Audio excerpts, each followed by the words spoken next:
So this video is all about thatch rakes and garden rakes. How they're the same, how they're different, and why you might want to spend some money to get one of these thatch rakes to complement the garden rake that you probably already own.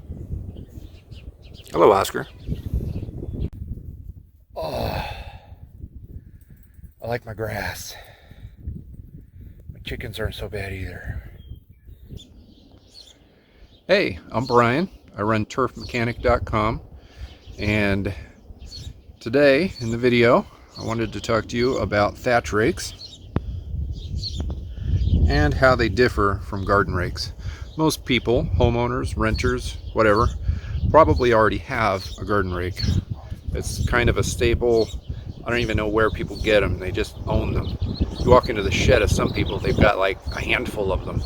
Thatch rakes, on the other hand, are very different. Not a lot of people have them, and the people that do have them usually, they care quite a bit about their yards.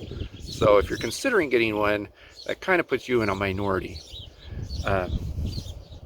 They cost more than regular garden rakes, but you're also going to find that you're not going to use them as often.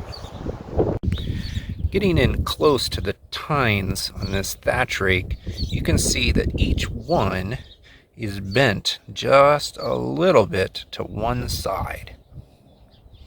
And, let's see here, each tine is very stiff.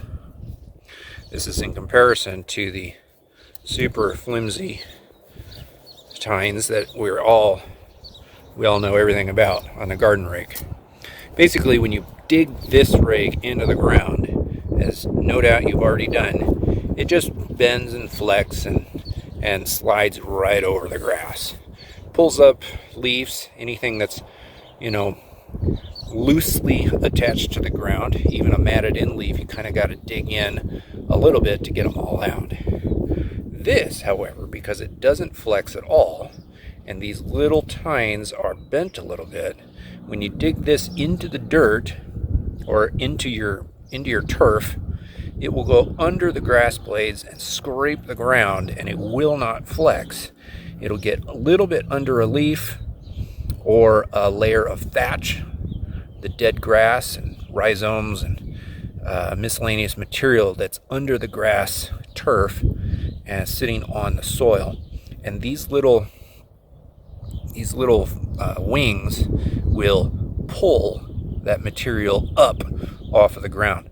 Basically, if you've got thatch, you've got a thick layer of dead grass, or you've got lots of matted leaves, this rake is going to pull it off the ground very, very efficiently. I say efficiently with a grain of salt. The rake will work very, very efficiently, but you will be exhausted very, very quickly.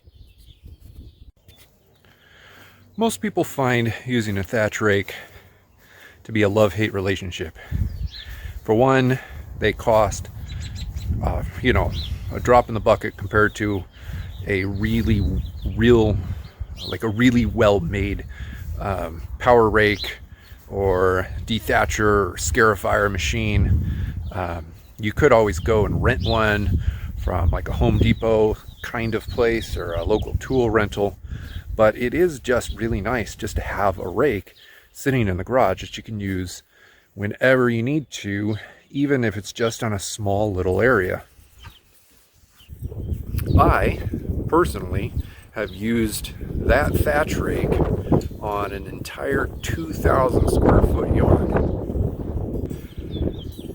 It was utterly exhausting to do it on the entire yard, but I was able to do it in little sections over the course of a month. That's right, it took me an entire month to go through a 2,000 square foot yard using the thatch rake, pulling up a ton of dead material. The simple fact of the matter is that if you've got a bunch of dead material in your lawn, hello Harry,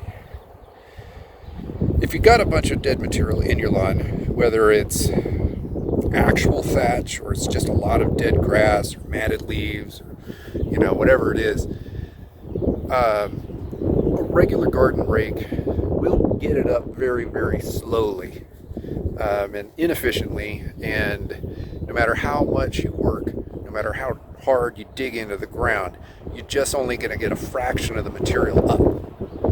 With a thatch rake and a lot of effort on your part, you will literally get nearly everything up. So I'll show you a quick little demonstration of me using the thatch rake a couple weeks ago underneath my playground over there. I'm not going to do it now because I've already done it, and I don't want to rip up the green grass now that it's finally growing. But I would recommend, if you are looking to get a thatch rake, fully understand that they are an amazing tool, super worth having, but absolutely not worth spending your money on if you have a great aversion to hard manual labor. They don't cost that much. They're certainly more expensive than regular garden rakes, but you'll find that if you're okay with doing manual labor, hard work, you will enjoy having it and will be pleased that you actually spent the time and the money to pick one up. Anyway, I'll throw the